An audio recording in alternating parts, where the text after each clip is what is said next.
세법상에서는 개인이 주식이나 채권을 양도하는 것에 대해서는 과세가 되지 않기로 했어요. 그러니까 이제 원래는 오정화가 그냥 주식 투자를 해갖고 삼성전자 주식을 투자하거나 메가회사 주식을 투자해갖고서 차익을 따먹어. 그럼 이 부분에 대해서는 과세가 안 돼요. 그러니까 어떤 의미에서 보면 나는 강의 갖고 열심히 벌면 그거를 결국은 뭐 대부분 다 뜯겨요. 반 이상 뜯긴다고. 근데 만약에 주식 투자해갖고서 떼돈을 벌어요. 이거는 안 뜯겨. 오늘 아침에도 살짝 허무하게 이제 그런 거를 이제 중심을 잘 잡아야 돼요. 나도 이제 맨날 이렇게 개미처럼 돈을 벌 수는 없는 거니까. 그래도 내가 명색이 회계사인데 세상 물정은 좀 계속 감을 체크하고 있어야지 싶어가지고 주식을 좀 해볼까라는 생각으로. 근데 공부를 제대로 해야 되는 거죠. 그래서 제 주변에 어떤 분이 있냐면 엮기로 세면 안 되는데 잠깐 얘기하자면 남편이 서울대 교수예요. 남편이 서울대 교수인데 남편의 월급만 갖고는 못 살겠는 거야. 그래서 남편이 3, 3, 5 벌어다 준 돈을 차곡차곡 잘 모아서 5천만 원의 시드머니를 만들었어요. 그거 가지고 주식을 불려서 지금 300억이에요. 어메이징 하신 분이 있다. 그래서 그분이 나한테 세무 컨설팅을 하다 보니까 우리 옆 동네 사시더라고요. 그래서 이제 얘기를 같이 해보다 보니 이제 내가 이제 그분을 스승님으로 모시기로 했죠. 내가 시드머니 5천만 원이면 300억이 되는 거야? 그럼 어떤 의미에서 난 강에 내려놨을 수 있다.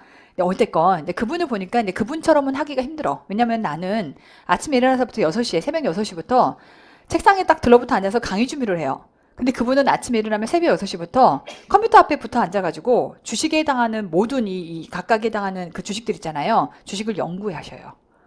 업종별로, 쉽게 말하면 각각에 해당하는 이 업종별로 전부 다 연구를 해. 코스메틱 업종, 예를 들면 영화 업종, 반도체 업종 등등에 해당하는 것들을 아침 6시부터 공부를 하세요. 업종을 공부하신다고. 그래서 이거는 정말 어떻게 보면 어부지리로 운 좋게 그만큼을 땄다라고 볼 수는 없는 거고요. 어느 순간부터는 노력이 더해져가지고 그만큼이 된 거야. 근데 이제 이분이 남편이 서울대 교수인데 어느 순간 이제 정권이 바뀌면서 남편이 이제 차관으로 임명돼야 되는 상황이 생겼대요. 그럼 뭐 해야 돼? 공직자 재산조회가 들어가야 되죠. 남편은 와이프가 돈이 이렇게 많은지 몰랐던 거야.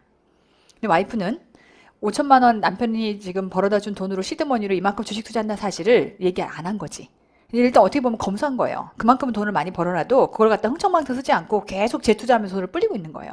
그래서 이제 남편이 공직자 재산 조회를 해야 되니까 내 재산과 네 재산이 얼마인지를 떼갖고 와라. 그거를 해야 된다라고 했더니 와이프가 너무 곤란한 표정으로 사실은 내가 여차저차해서 300억 있다라고 하는 순간 남편이 어땠을까요?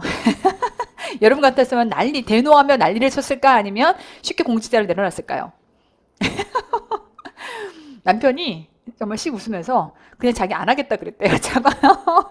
어차피 이거는 통과가 안 돼요. 300억에 해당하는 주식이 있다라고 하게 되면 통과가 될 수가 없는 상황이야. 그래서 이제 그런 분이라면 이제 어쩔 수 없는 거죠. 그래서 이제 결국 공직을 내려놓고 여전히 서울대 교수로 그냥 일하고 계세요.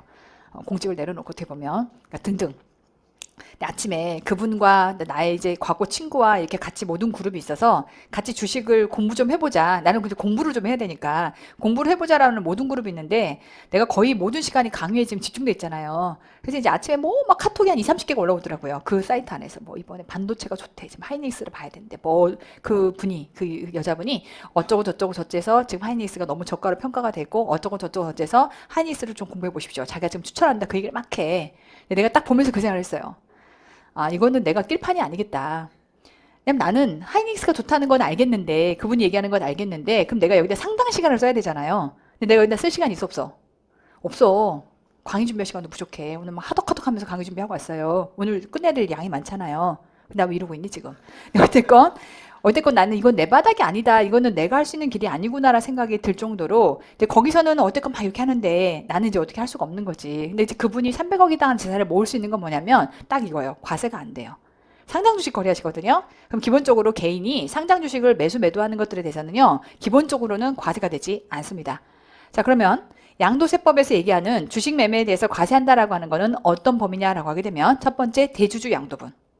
그 다음에 두 번째 상장 주식인데 대주주 양도거나 상장 주식인데 장외 거래.